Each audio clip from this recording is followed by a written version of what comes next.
ఆంధ్రప్రదేశ్ అక్కడ ఎన్డీఏ శాసన సభాపక్షులుగా ఆయన ఎన్నుకున్నటువంటి సందర్భంలో జరిగినటువంటి సమావేశంలో చంద్రబాబు నాయుడు గారు సందర్భంలో ఆఖ్యానటువంటి మాటలు జరిగిన చూసే ఉంటారు. ఆయన ఏమంటారంటే ఆనాడు 2014లో అప్పుడు ఆంధ్రప్రదేశ్ ముఖ్యమంత్రిగా ఆయన ప్రమాణ స్వీకారం చేయాలంటే ఆనాడు ప్రధానమంత్రి అయినటువంటి నరేంద్ర మోడీ గారు 7 మండలాలు తెలంగాణ రాష్ట్రంలోని ఉమ్మడి ఖమ్మం జిల్లాలోని 7 మండలాలు ఆంధ్రప్రదేశ్కు బదలాయిస్తే తప్ప ప్రమాణం చేయాలని చెప్పి ఆయన ఆనాడు ప్రధానమంత్రి కూడా ఒత్తిడి తీసుకొచ్చి ఆనాడు ఎన్డీఏలో భాగస్వామ్య పార్టీలు ఉన్నటువంటి తెలుగుదేశము భారతీయ జనతా పార్టీ 2 పార్టీలు కూడా కలిసి ఆనాడు ఉమ్మడి ఖమ్మం జిల్లాలోని 7 మండలాలను తీసుకొని పోయిందని చెప్పి ఆ విషయాన్ని నేను చాలా సగర్వంగా చంద్రబాబు నాయుడు గారు ప్రకటించింది. ఆయన మాట్లాడినటువంటి వీడియో నేను ఒకసారి ప్లే చేస్తాను మీకోసం.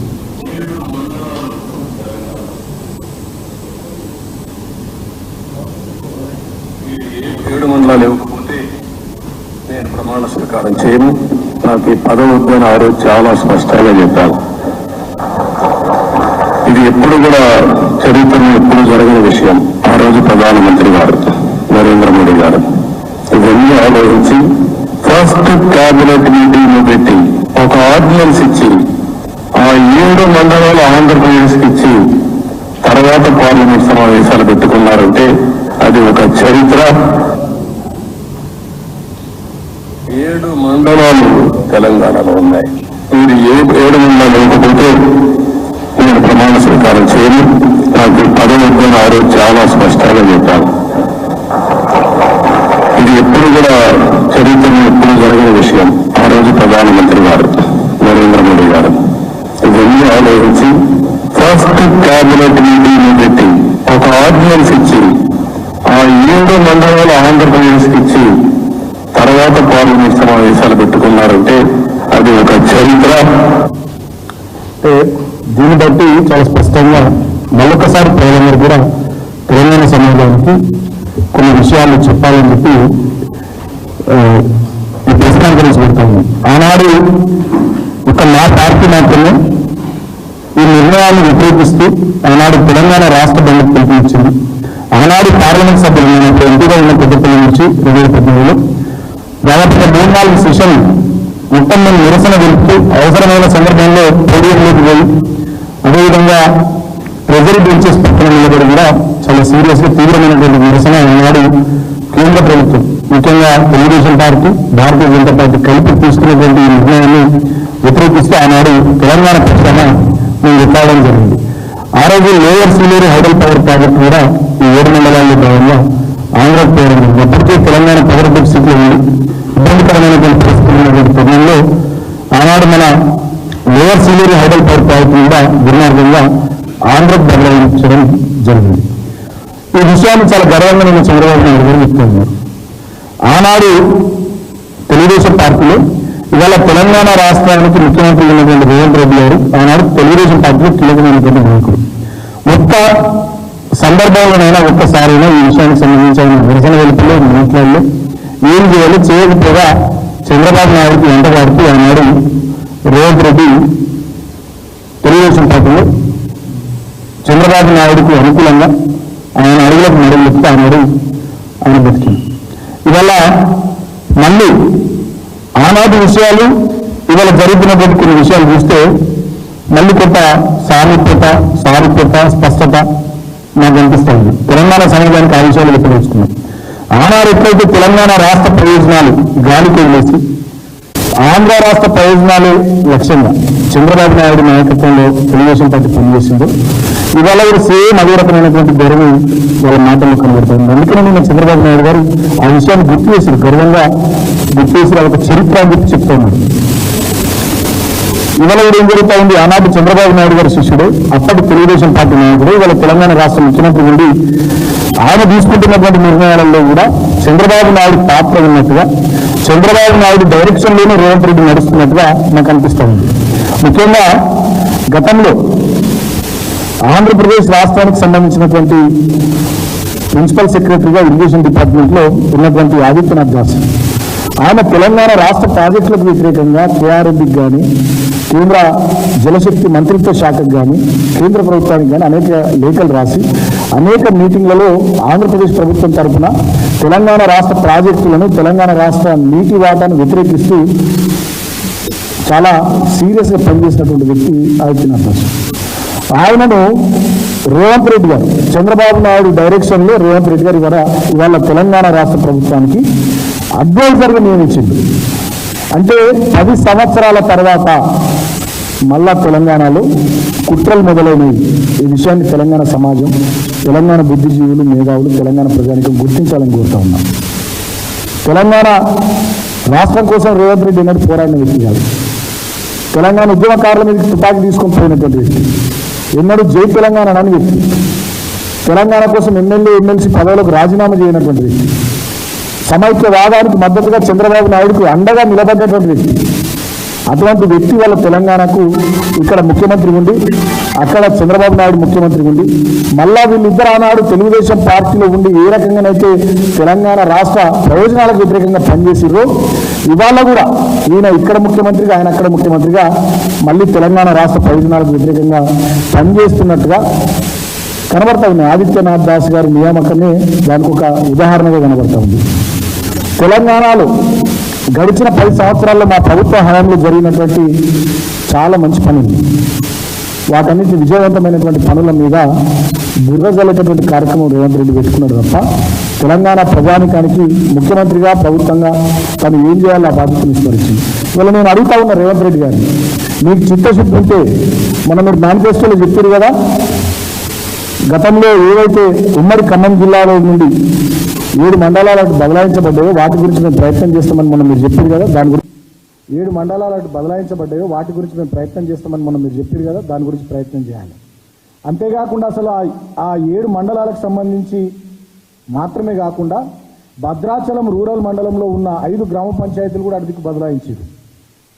యాటపాక, పురుషోత్తంపట్నం, గుండాల, పిచ్చుకలపాడు, కన్నాయిగూడెం ఈ గ్రామ పంచాయతీలను కూడా ఇదికి తీసుకొస్తామని మొన్న పార్లమెంట్ ఎన్నికల సందర్భాన కూడా తెలంగాణ కాంగ్రెస్ పార్టీ అధ్యక్షుడిగా ముఖ్యమంత్రిగా రేవంత్ రెడ్డి మాట్లాడింది. మరి 5 గ్రామ పంచాయతీలు, ఆ 7 మండలాలు, lower Sileru hydel power project కూడా తెలంగాణకు వచ్చేటట్టుగా రేవంత్ రెడ్డి పనిచేయాలని చెప్పి ఈ సందర్భంగా నేను కోరుతా ఉన్నాను. అంతేకాకుండా ఇక మేము ఏం కష్టాలు పడ్డామో, ఏమి ఇబ్బందులు పడ్డామో, ఏం చేసినామో ఆనాడు బ్రహ్మాండంగా మా ప్రభుత్వం 10 సంవత్సరాల పాటు గృహ అవసరాలకు కానీ, అదేవిధంగా పారిశ్రామిక అవసరాలకు కానీ, రైతాంగం అవసరాలకు కానీ బ్రహ్మాండంగా కడుపు నిండా కరెంట్ ఇచ్చినాం. ఇవాళ రేవంత్ రెడ్డి ప్రభుత్వం వచ్చినాక రాష్ట్రంలో మొత్తం కరెంటు కోతలు, రైతాంగానికి కరెంటు లేదు, పరిశ్రమలకు కరెంటు లేవు, ఇండ్లకు చక్క కరెంటు లేదు, ప్రజలు అర్ధరాత్రి పూట కరెంటు 3 గంటలు 4 గంటలు పోతే రోడ్ల మీదకి వచ్చి నిరసనలు తెలుపుతున్నటువంటి సందర్భం. మరి కేసీఆర్ గారు ముఖ్యమంత్రిగా దిగిపోగానే కటక బంద్ చేసినట్టు కరెంటు ఈ రాష్ట్రంలో ఎందుకు బంద్ అయింది? దాని మీద దృష్టి పెట్టాల్సినటువంటి ముఖ్యమంత్రి కరెంటు విషయంలో గత ప్రభుత్వం మీద బురదల్లే ప్రయత్నాలు, ఆరోపణలు చేసే ప్రయత్నాలు, ఈ రకమైనటువంటి చిల్లర పనుల మీద ఆయన శ్రద్ధ పెట్టింది. అదేవిధంగా తెలంగాణకు సంబంధించినటువంటి సంక్షేమ కార్యక్రమాలన్నీ ఆపేసింది ముఖ్యమంత్రి. తెలంగాణకు సంబంధించినటువంటి ప్రాజెక్టుల నిర్వహణ, ఇప్పుడు వానాకాలం సీజన్ స్టార్ట్ అవుతుంది, రైతాంగం ఇప్పుడు తుకం పోసుకుంటున్నారు ఆల్రెడీ, చాలా చోట్ల ఇక నార్లేసుడు స్టార్ట్ అవుతుంది. ఇప్పటికీ మేము గతంలో ఇచ్చినటువంటి రైతు బంధు ఇయ్యలే, ఆయన చెప్పినటువంటి రైతు భరోసా ఇయ్యలే, ఎకరానికి 7,500 ఇస్తా అన్నాడు, అవి ఇయ్యలే, మేము ఇచ్చే 5,000 కూడా ఇప్పటికి ఇయ్యలే రైతాంగానికి. ఎరువులు విత్తనాల కోసం రైతాంగం ఇబ్బంది పడుతున్నారు, లైన్లలో చెప్పులు పెట్టి బుక్కులు పెట్టి పక్కకు పోతా ఉన్నారు. ఆదిలాబాద్ లాంటి జిల్లాల్లోనైతే మా జిల్లాలో విపరీతంగా రైతాంగం ఎరువుల కోసం విత్తనాల కోసం అపసొపలు పడుతుంటే పోలీసులు కర్కశంగా దుర్మార్గంగా లాఠీ చార్జీలు కూడా చేసి రైతాంగానికి చెరగొడుతున్నటువంటి సందర్భాలు చూస్తాం. సో ఇట్లా సీజన్ ప్రారంభమైనప్పటికీ కూడా రైతాంగం యొక్క సమస్యలు పరిష్కరించకుండా, రైతులకు చేయాల్సినటువంటి పనులు చేయకుండా చిల్లర రాజకీయాల మీద శ్రద్ధ పెడుతున్నారు ముఖ్యమంత్రి రేవంత్ రెడ్డి. కాబట్టి నేను ఒకటే విషయం ఈ సందర్భంగా ముఖ్యమంత్రికి గుర్తు చేస్తూ ఉన్నా, ఎట్టి పరిస్థితుల్లో తెలంగాణ రాష్ట్ర ప్రయోజనాలకు విఘాతం కలిగించకుండా మీరు పనిచేయాలి. తెలంగాణ రాష్ట్ర ప్రయోజనాలకు విఘాతం కలిగితే డెఫినెట్గా తెలంగాణ ప్రజల పక్షాన తెలంగాణ ప్రజల గొంతుకగా బీఆర్ఎస్ పార్టీ చాలా బలంగా కొట్లాడుతుందని చెప్పి సందర్భంగా నేను తెలియజేస్తా ఉన్నా. ఆదిత్యనాథ్ దాస్ నియామకాన్ని వెంటనే రద్దు చేయాలని చెప్పి ముఖ్యమంత్రిని నేను డిమాండ్ చేస్తూ ఉన్నా. రైతాంగానికి సంబంధించినటువంటి కరెంట్ ఇవ్వడం కానీ, నీళ్ళు ఇవ్వడం కానీ, విత్తనాలు ఎరువులు ఇవ్వడం కానీ, రైతు భరోసా మీరు ఇస్తా అన్న రైతు భరోసా కానీ ఇమీడియట్గా ఈ పనులన్నిటి కూడా సీజన్ స్టార్ట్ అయింది కాబట్టి వాటిని పూర్తి చేయాలని చెప్పి నేను ఈ సందర్భంగా ముఖ్యమంత్రిని కోరుతా ఉన్నా. ఇది మాత్రమే కాదు, ఇవాళ ఇంత మంచిగా కడుపు నిండా కరెంట్ ఇచ్చిన కేసీఆర్ గారి ప్రభుత్వం మీదనేమో కమిషన్లు ఇస్తున్నది ఈ ప్రభుత్వం. వాళ్ళేమో అన్నిట్లలో కమిషన్లు తీసుకుంటున్నారు. కాంగ్రెస్ అంటేనే కమిషన్ల ప్రభుత్వం అయిపోయింది. ప్రతిపక్ష పార్టీల మీద, గత ప్రభుత్వాల మీద కమిషన్లు వేసుడు, వీళ్ళు మంచిగా ఇసుకల, మద్యంలా, భూములల్లా, చివరికి ధాన్యంలా అన్నిట్లలో కమిషన్లు తీసుకున్నాడు. కాంగ్రెస్ అంటేనే కమిషన్ల ప్రభుత్వం అని ఇవాళ వాళ్ళు రుజువు చేసుకుంటూ ఉన్నారు. ఈ కమిషన్ల మీద శ్రద్ధ తగ్గించి నిజమైనటువంటి పాలన మీద దృష్టి పెట్టాలని చెప్పి ఈ సందర్భంగా నేను ముఖ్యమంత్రిని కోరుతా ఉన్నా. అంతేకాకుండా కిషన్ రెడ్డి గారు కేంద్రంలో బొగ్గు గనుల శాఖ మంత్రిగా బాధ్యతలు తీసుకున్నారు, సంతోషం. కిషన్ రెడ్డి గారిని కూడా నేను సింగరేణి ప్రాంతం నుంచి ప్రాతినిధ్యం వహిస్తున్నటువంటి వ్యక్తిగా, అక్కడి నుంచి గతంలో ఎంపీగా, ఎమ్మెల్యేగా ఉన్నాను, ఆ ప్రాంతం నుంచి నాయకుడు ఉన్నాను కాబట్టి కిషన్ రెడ్డి గారిని కూడా కోరుతా ఉన్నా. గతంలో మా ప్రభుత్వం ఉన్నప్పుడు ముఖ్యమంత్రి కేసీఆర్ గారు ఆనాడు ప్రధానమంత్రి గారికి లేఖ రాశారు. సింగరేణికి సంబంధించినటువంటి బొగ్గు బావుల్ని సింగరేణి సంస్థకే ఇవ్వాలి, వేలంలో పెట్టొద్దని చెప్పి. ఆనాడు పరిశ్రమల శాఖ మంత్రి ఉన్నటువంటి కేటీఆర్ గారు ఆనాటి బొగ్గు గనుల శాఖ మంత్రి ఉన్న ప్రహ్లాద్ జోషి గారికి కూడా లేఖ రాశారు. సింగరేణికే బొగ్గు బ్లాకులు సింగరేణి సంస్థకి ఇవ్వాలి, ఓపెన్ యాక్షన్లో పెట్టొద్దని చెప్పి. మరి ఇవాళ మీరే బొగ్గు గనుల శాఖ మంత్రి అయ్యారు. దయచేసి మీకు విజ్ఞప్తి చేస్తూ ఉన్నాం, మీరు తెలంగాణ బిడ్డ, సింగరేణి ప్రాంతంలోని బొగ్గు బావులన్నింటినీ కూడా వేలానికి పెట్టకుండా సింగరేణి సంస్థకే ఇవ్వాలి, ఆ దిశగా మీరు చొరవ తీసుకోవాలి, ఖచ్చితంగా ఇప్పించే బాధ్యతను కూడా మీరు తీసుకోవాలి అని చెప్పి సందర్భంగా నేను కిషన్ రెడ్డిని కూడా కోరుతా ఉన్నాను. అదేవిధంగా తెలంగాణ రాష్ట్రం ఏర్పడిన తర్వాత 2014లో మొట్టమొదటి అసెంబ్లీ సమావేశాల్లోనే ఆనాడు మా ప్రభుత్వం ఏకగ్రీవ తీర్మానం చేసింది, సింగరేణి కార్మికులకు ఆదాయపు పన్ను నుంచి మినహాయింపు ఇవ్వాలని. కాబట్టి ఇవాళ మీరే బొగ్గు గనుల శాఖ మంత్రి ఉన్నారు, సో మీరే చొరవ తీసుకొని ఆ తీర్మానం ఆల్రెడీ కేంద్ర ప్రభుత్వం వద్ద ఉంది. గతంలో నేను పార్లమెంట్ సభ్యుడిగా పెద్దపల్లి నుండి రిప్రజెంట్ చేసినప్పుడు మా పార్టీ తరఫున నేనే మాట్లాడిన అంశం మీద పార్లమెంట్లో, లోక్సభలో. కాబట్టి ఇప్పుడు ప్రభుత్వం దగ్గర అది ఉంది కాబట్టి సింగరేణి కార్మికులకు ఆదాయ పన్ను నుంచి మినహాయింపు ఇచ్చేటటువంటి ఆ నిర్ణయం కూడా కేంద్ర ప్రభుత్వం తొందరగా తీసుకునేటట్టుగా మరి కిషన్ రెడ్డి గారు చొరవ తీసుకోవాలని చెప్పి ఈ సందర్భంగా నేను కోరుతూ, భారతీయ జనతా పార్టీ అయినా కేంద్రంలో, రాష్ట్రంలో కాంగ్రెస్ పార్టీ అయినా, మీ రెండు ప్రభుత్వాలు తెలంగాణ రాష్ట్ర ప్రజల ప్రయోజనాల కోసం, తెలంగాణ రాష్ట్ర ప్రగతి కోసం పనిచేయాలి తప్ప తెలంగాణ ప్రయోజనాలకు వ్యతిరేకంగా మీరు పనిచేసినట్టయితే డెఫినెట్గా తెలంగాణ సమాజం కానీ, తెలంగాణ సమాజం నుండి పుట్టినటువంటి మా బీఆర్ఎస్ పార్టీ కానీ ప్రజల గొంతుగా చూస్తూ ఊరుకొని కొట్లాడతారు. ఆనాడు మీరు భారతీయ జనతా పార్టీ మొన్న పార్లమెంట్ ఎన్నికల్లో మీరు చాలా విషయాలు చెప్పారు. బయ్యారంలో ఉక్కు కర్మాగారం పెట్టిస్తామన్నారు, మీరు పెట్టేయాలి. కేంద్రంలో మీ ప్రభుత్వం వచ్చింది కాబట్టి. రద్దు చేయబడ్డటువంటి ఐటీఐఆర్ను తిరిగి తీసుకొస్తామన్నారు, మీరు తేవాలి. ఎందుకంటే ఇక్కడ 3 చోట్ల మీరే గెలిచారు, సికింద్రాబాద్, మల్కాజ్గిరి, అదేవిధంగా Chevella. ITIR, information technology investment region, గతంలో యూపీఏ ప్రభుత్వం ఇచ్చిందని మీరు ఏదైతే రద్దు చేశారో దాన్ని తిరిగి మళ్ళీ మీరు తీసుకురావాలి. కాజీపేటలో రైల్వే కోచ్ ఫ్యాక్టరీ పెట్టాలి.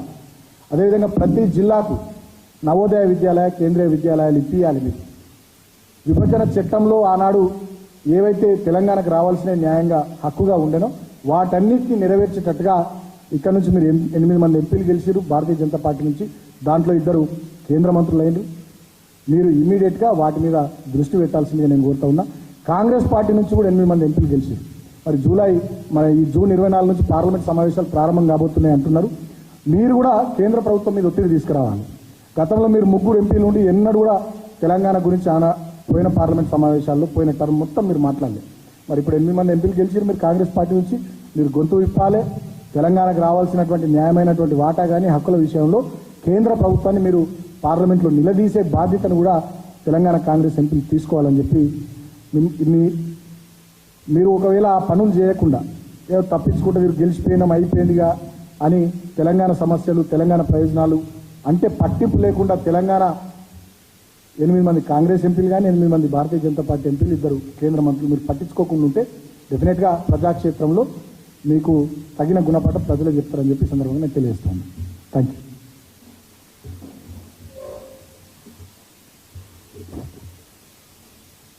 దర్శకులకి నమస్కారం.